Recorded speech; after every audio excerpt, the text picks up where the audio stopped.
Hi, I'm Grace and I'm back with our last Black History Month recommendation video for now. Again, please watch all of the videos, check out all of the books if they move you at all. And if you ever need any other recommendations, you can definitely do so through the website or email us. The email is up there. I believe it is rclinfo@redwoodcity.org. And I cannot wait to help y'all find some more books to love. So let's get started. First of all, we have The Sun is Also a Star by Nicola Yoon. Yes, it is a little bit older by this point, but I feel like it's been a little bit more overshadowed by her other very popular book, Everything, Everything. In this one, Natasha and Daniel, a Jamaican immigrant raised in New York and a Korean-American boy doing his best to live up to his parents' expectations for him, meet and have one day to fall in love, and what a glorious day it is. Nicola herself is a Jamaican immigrant and she is married to a Korean-American, author David Yoon. And this book is just so perfect. I love it, and I definitely recommend it over some other rom-coms perhaps, but I think you'll enjoy it. And I think the movie was a pretty good adaptation, but I honestly haven't seen it yet. So if you see it, let me know. Next, we have Charming as a Verb by Ben Philippe. Trying to find my notes, y'all.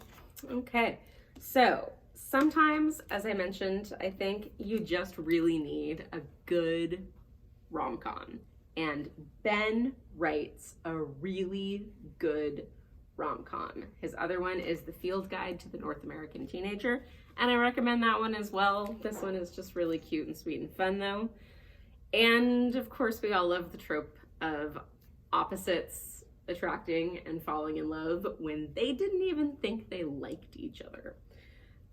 Ben is especially gifted, I think, at writing something that is definitely a rom-com, but also is very grounded in reality and relatable at the same time. So read it and enjoy it. Next up, we have The Voting Booth by Brandy Colbert.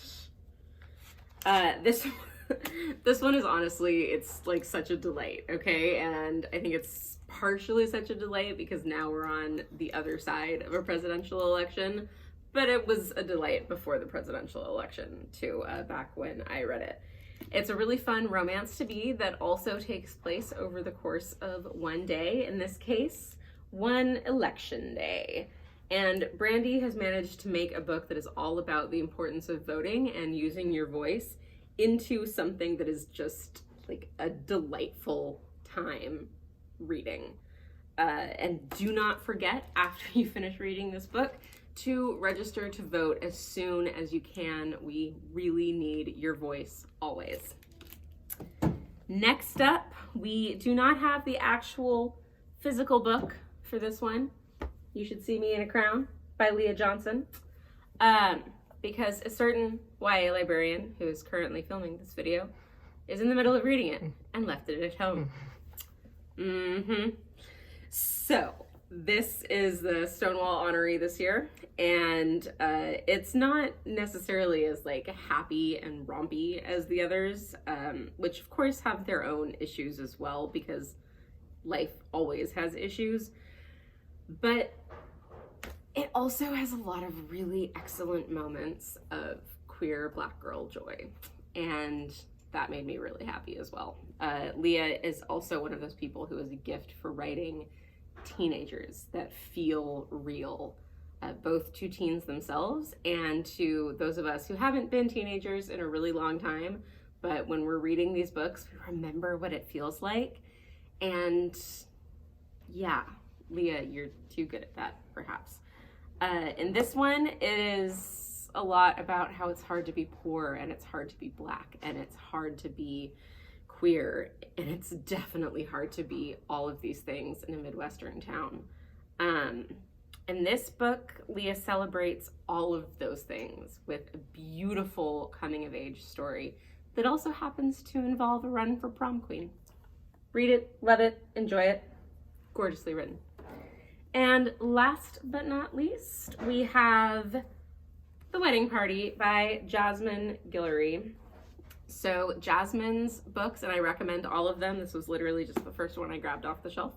They are adult romance novels, so I will say you're probably at a hard 16 plus for these.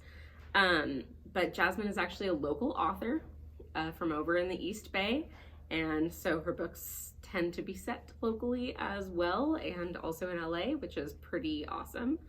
And we want to support local authors always. And Jasmine also is a really excellent rom-com author who writes very grounded romance that feels like life in a way that sometimes other books don't manage to do.